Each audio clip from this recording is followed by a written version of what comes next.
as promised, this is a close-up of our skull. All right, so again, the cranium. So let's take a look at first the top of it, and I can take all this off. And this is the top of the skull. So this is the front, this is that frontal bone that I talked about. The two side bones, here and here, which are the parietal bones. There's a suture that runs right here, and it's right on the crown of your head. That's called the coronal suture. Think of it as a crown. Maybe that might help you remember that. And then you have this suture that runs right down the middle that divides the skull into the left and right halves, and that's the sagittal suture. You remember we talked about sagittal planes. Well, that's what it's named after, is the sagittal suture. Okay, and then on the back, this is the part of it, but this is the occipital bone. If I bring the rest of it back, you can see this whole bone in the back. We'll take a look at that. The suture that divides the parietal bones from the occipital bone is the Lambdoid Suture.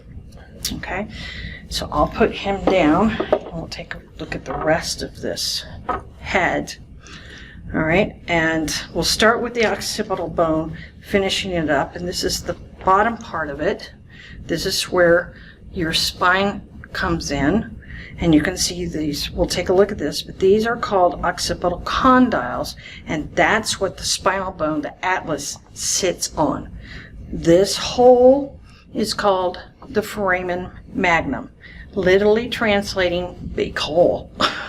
So that should be fairly easy to remember. There's a couple processes you need to learn on this, and it's much easier for me to show it here. This is actually the bottom of the temporal bone here, but we have a couple of little processes here.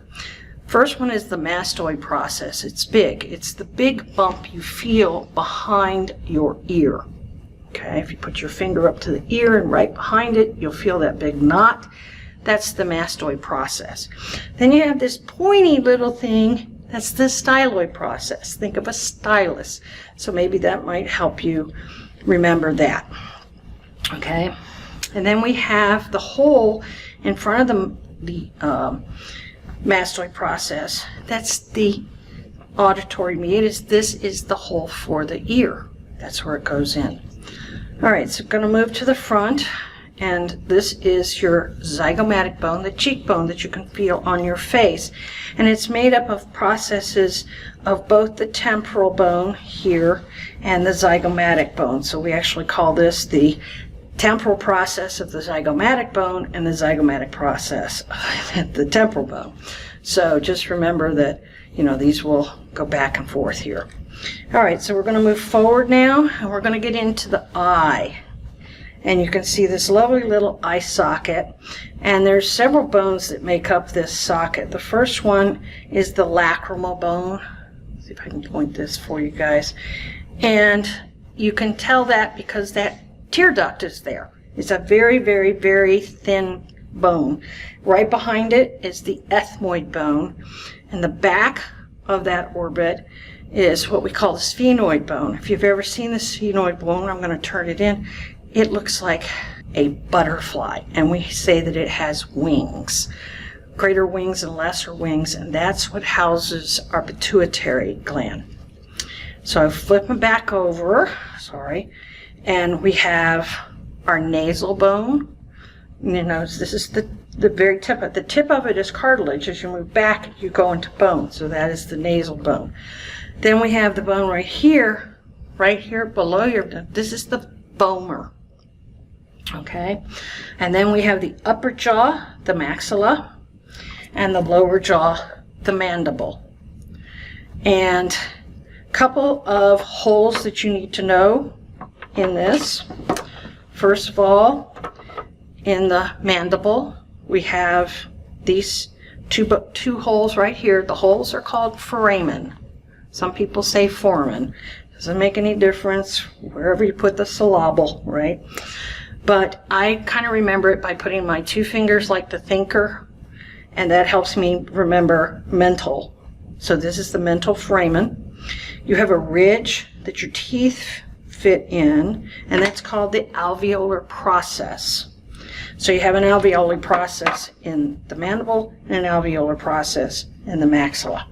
And I just wanted to show you this. This is, again, the jaw. This is the mandibular condyle. This is what makes that TMJ joint where your jaw comes in. It fits right into this space right here, and you can see that little space in there. That is the fossa for that. So everything kind of just fits together nicely, so you can do that sort of thing. All right, then we have 2 holes here.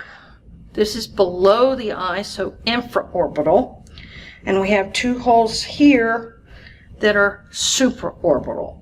So that will get you through those foramen. So hopefully that will get you through that cranium, and that will help you. If you have any questions, go look at the PowerPoint, because that cranium is more colored and outlined for you, and you might have a better luck in terms of seeing this, but I wanted to go through this with you.